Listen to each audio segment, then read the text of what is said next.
नमस्कार दोस्तों, जैसा कि आप लोग जानते हैं भगवान भावना के भूखे होते हैं। उस पर भी भगवान भोलेनाथ की बात हो रही हो तो फिर क्या पूछना। कहते हैं भोलेनाथ भक्त के वश में होते हैं, अपने भक्त को खुश करने के लिए उनकी सभी इच्छाएं पूरी करते हैं। तो आइए हम आपको भगवान भोलेनाथ और उनके भक्त की ऐसी ही सुंदर सी कहानी सुनाते हैं। एक समय की बात है, किसी गांव में एक ग्वाला रहता था। वह रोज गांव में दूध बेचकर अपना गुजर बसर करता था। बेचने के बाद जो भी दूध बचता वह उसे गांव के मंदिर में ले जाकर के शिवलिंग पर चढ़ा देता था। गांव के लोगों ने उससे कहा, तुम इतना दूध शिवलिंग पे क्यों चढ़ाते हो? इसका तुम पनीर, घी, दही आदि बनाकर क्यों नहीं बेचते? इससे तुम्हारी अच्छी कमाई भी हो जाएगी। वो बोलता, मुझे पूजा पाठ कुछ भी नहीं आता, बस इस बचे हुए दूध का अभिषेक करके भगवान की पूजा कर लेता हूँ। इस तरह समय बीतता गया। एक दिन मंदिर के पुजारी ने उससे पूछा, क्या तुम्हारी कोई मनोकामना है जिस कारण से तुम ये इतना रोज दूध ला करके महादेव पर चढ़ाते हो?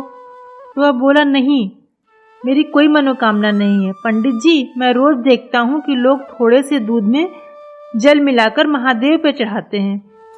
मुझे लगता है कि पानी वाला दूध पीकर कहीं शिवजी कमजोर न हो जाए, इसलिए मैं उनको शुद्ध दूध चढ़ाता हूँ ताकि उनकी ताकत बनी रहे। पंडित जी ग्वाले की भोली भक्ति देख करके हंसने लगते हैं।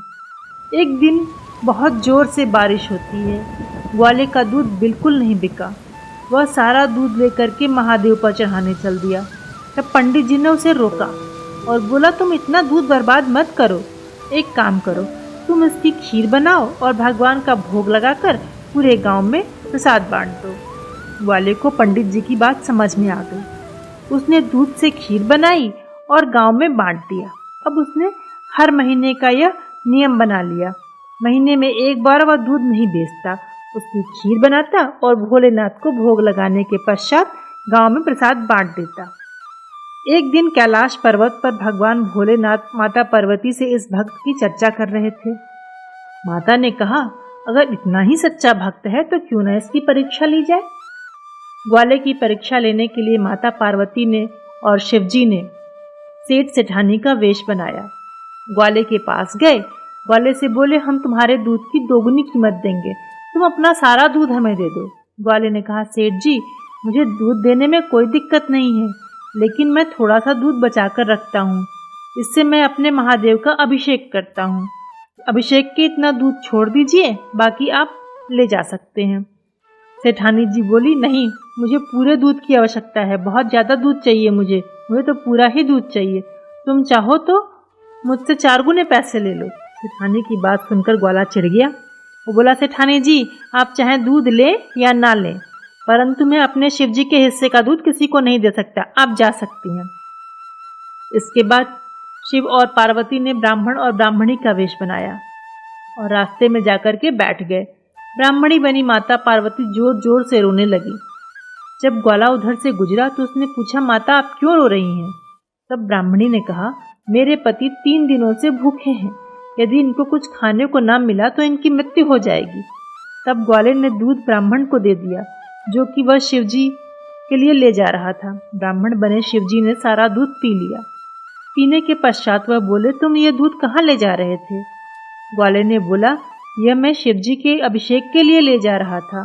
ब्राह्मण बोला, यह दूध तो मैंने पी लिया, अब तुम क्या करोगे? कहीं शिवजी तुमसे नाराज ना हो जाएं।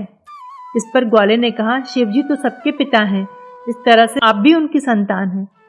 पिता सदैव पहले अपने संतान का पेट भरता है, फिर अपना। शिवजी की नाराजगी तो मैं सह लूंगा, परंतु मैं उनकी संतान को भूखा नहीं देख सकता। उसकी बातें सुनकर के माता पार्वती और शिवजी बहुत प्रसन्न हुए और अपने वास्तविक रूप में आकर के ग्वाले को दर्शन दिए। बोले, हम तुम्हारी भक्ति से बहुत प्रसन्न हैं, वत्स वर मांगो।